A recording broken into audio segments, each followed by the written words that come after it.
अस्सलाम guys, my name is Saeed Abbas Razdi और आज की इस वीडियो ट्यूटोरियल के अंदर हम लोग बात करने जा रहे हैं एसक्यूएल कंस्ट्रेंट्स की। बेसिकली एसक्यूएल कंस्ट्रेंट्स होते क्या हैं? कंस्ट्रेंट्स ये होते हैं, वो हमारी रिस्ट्रिक्शंस होती हैं या ऐसे रूल्स होते हैं जिनके थ्रू हम डेटा इंसर्ट करते हैं। फॉर एग्जांपल, मैं चाह रहा हूँ कि मेरे डेटाबेस के अंदर कुछ रिस्ट्रिक्शंस के साथ डेटा इंसर्ट हो रहा हो या डेटा उस पर जो इंसर्ट हो रहा है वो उस पर कुछ रिस्ट्रिक्शंस लगी हुई हो, तो वो चीज़ मेरे कहला रही होती है constraints.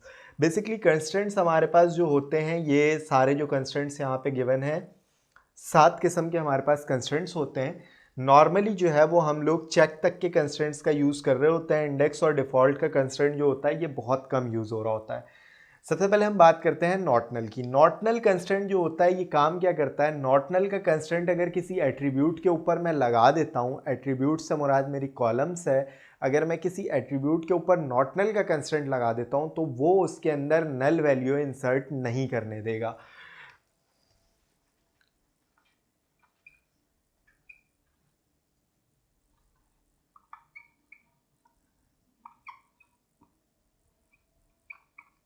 Value should not null, कि आपकी वैल्यू जो है वो नल नहीं होनी चाहिए, अदरवाइज वो आपको इंसर्ट नहीं करने देगा अगर आप उसमें नल वैल्यू इंसर्ट करेंगे।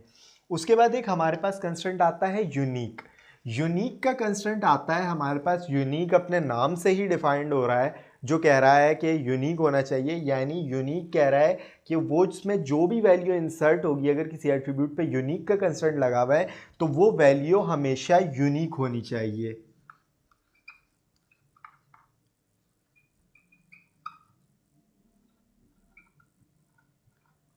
लेकिन यूनिक का कंस्ट्रेंट हमें एक चीज़ और भी कहता है, अगर तो वो यूनिक का कंस्ट्रेंट लगा हुआ है तो यूनिक के अंदर नल वैल्यू अलाउड होती है। यूनिक के अंदर नल वैल्यू को वो वैल्यू कंसिडर नहीं करता।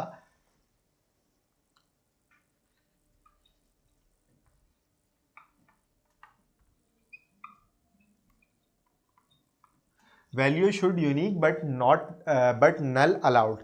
वैल्यू यूनिक होनी चाहिए लेकिन नल अलाउड होता है। पहली के अंदर value should not null, value null नहीं होनी चाहिए। नॉट नल और यूनिक कंस्ट्रेंट की बात हो गई। अब आते हैं प्राइमरी की साइड पे। प्राइमरी की जो होती है, बेसिकली प्राइमरी की इन दोनों का कॉम्बिनेशन होती है कि वैल्यू नल भी नहीं होनी चाहिए और वैल्यू यूनिक भी होनी चाहिए।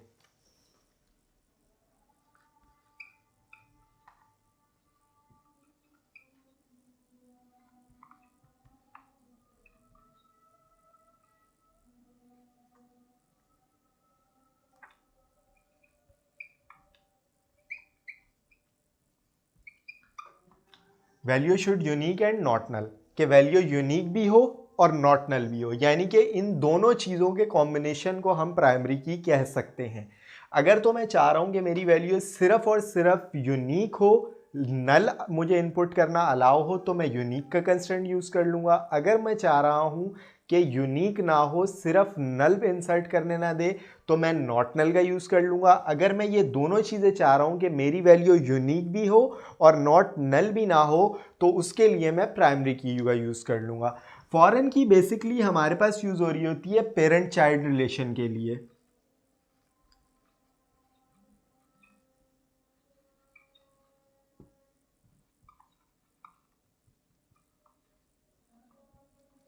बेसिकली हमारे पास पेरेंट चाइल्ड रिलेशनशिप के लिए यूज़ हो रही होती है। पेरेंट चाइल्ड रिलेशन क्या होता है? जैसे मैंने आपको, जब हम लोग इसके बारे में बेसिक टर्मिनोलॉजीज़ के बारे में जिक्र कर रहे थे डेटाबेस की, तो उसमें हमने फॉरेन की को जैसे मैंने डिटेल में समझाया था कि किसी दूसरे टेबल के अंदर ये रिकॉर्ड को यूनिकली आइडेंटिफाई करती है किसी दूसरे टेबल के रिकॉर्ड को। फॉर एग्जांपल, जैसे मैंने कहा था कि एक डिपार्टमेंट का टेबल है ये, और एम्प्लॉय के टेबल में उसकी फॉरेन की बनी हुई है और डिपार्टमेंट के टेबल में वो प्राइमरी की है, तो ये प्राइमरी की वाला रिकॉर्ड जो है वो सिर्फ वहाँ पर डालेगी, उसके अलावा कोई रिकॉर्ड इंसर्ट करने नहीं देगी मुझे, लेकिन ये नल हो सकती है। उसके बाद हम यहाँ पे प्राइमरी और फॉरेन की के अंदर एक और बात करते हैं, एक हमारी होती है कंपोजिट की। कंपोजिट की क्या होती है? Composite key combination of to keys होता है या कॉम्बिनेशन ऑफ टू एट्रीब्यूट। अगर कोई एक की हमने किसी एक से ज़्यादा एट्रीब्यूट पे अप्लाई की हुई है, फॉर एग्जांपल प्राइमरी की जो है वो मैं दो एट्रीब्यूट्स पे अप्लाई करना चाह रहा हूँ कि मेरा एम्प्लॉय नंबर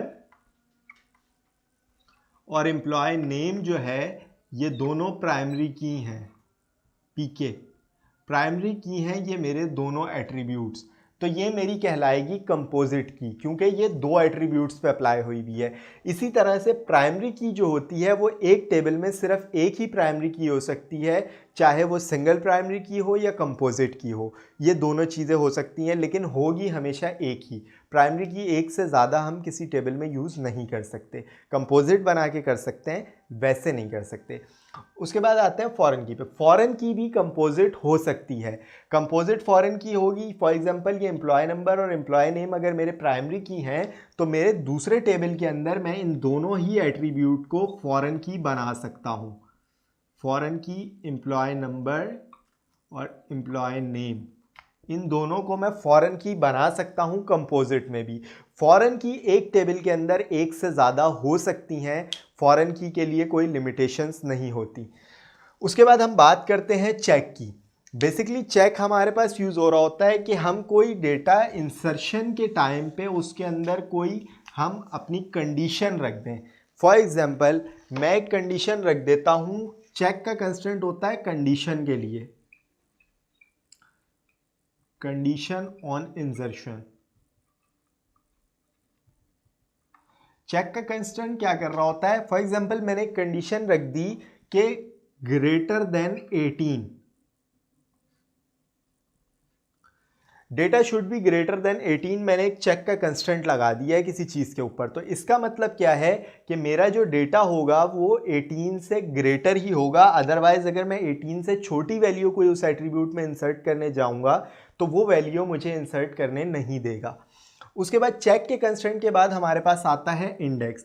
इंडेक्स पे हम ज़्यादा बात नहीं करेंगे क्योंकि ये चीज़ अगर मैंने आपको अभी समझा दी तो ये आपके लिए समझना थोड़ा मुश्किल हो जाएगा, इसको हम आगे जाके देखेंगे। थोड़ा सा व्यू दे देता हूँ। इंडेक्स हमारे पास यूज़ हो रहा होता है, इंडेक्स हमारी होती है इंडेक्सिंग। किसी भी एट्रीब्यूट की हम इंडेक्सिंग कर देते हैं। इंडेक्सिंग हम क्यों कर रहे होते हैं, डेटा एक्सेस करने के लिए। हमारे पास जो डेटा एक्सेस मेथड होते हैं, सिक्वेंशियल एक्सेस, डायरेक्ट एक्सेस और इंडेक्स एक्सेस, तो इंडेक्स का यूज़ हमारे पास इंडेक्स एक्सेस के अंदर हो रहा होता है। उसके बाद हमारे पास आता है एक डिफ़ॉल्ट का कंस्ट्रेंट।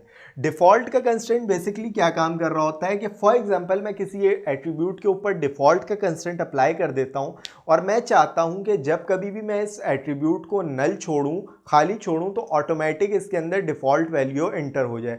फॉर एग्जांपल मेरा एक सिटी का एट्रीब्यूट है और मैं चाह रहा हूं कि मेरी सिटी के अंदर हमेशा कराची इंसर्ट हो जाए, तो मैं उसके ऊपर डिफ़ॉल्ट का कंस्ट्रेंट लगा दूंगा और डिफ़ॉल्ट के कंस्ट्रेंट में मैं उसमें कराची लिख दूंगा। तो वो जब कभी भी मैं नल छोड़ूंगा एट्रीब्यूट को तो वो उसमें ऑटोमेटिक कराची इंसर्ट कर देगा। तो आज की वीडियो के अंदर हमने एसक्यूएल के कंस्ट्रेंट्स के ऊपर बात की। हमारे 7 किस्म के कंस्ट्रेंट्स होते हैं। प्राइमरी और फॉरेन की के बारे में हम और भी थोड़ा सा देख लेंगे, इसके अंदर बहुत से मसले मसाइल आ रहे होते हैं लोगों को, तो हम इनको कवर कर लेंगे। तो आज की वीडियो के लिए गाइस इतना ही। इंशाल्लाह अगली वीडियोस में आपसे मुलाकात होगी। हमारे चैनल को सब्सक्राइब कीजिए, हमारी वीडियोस को लाइक कीजिए। अल्लाह हाफ़िज़।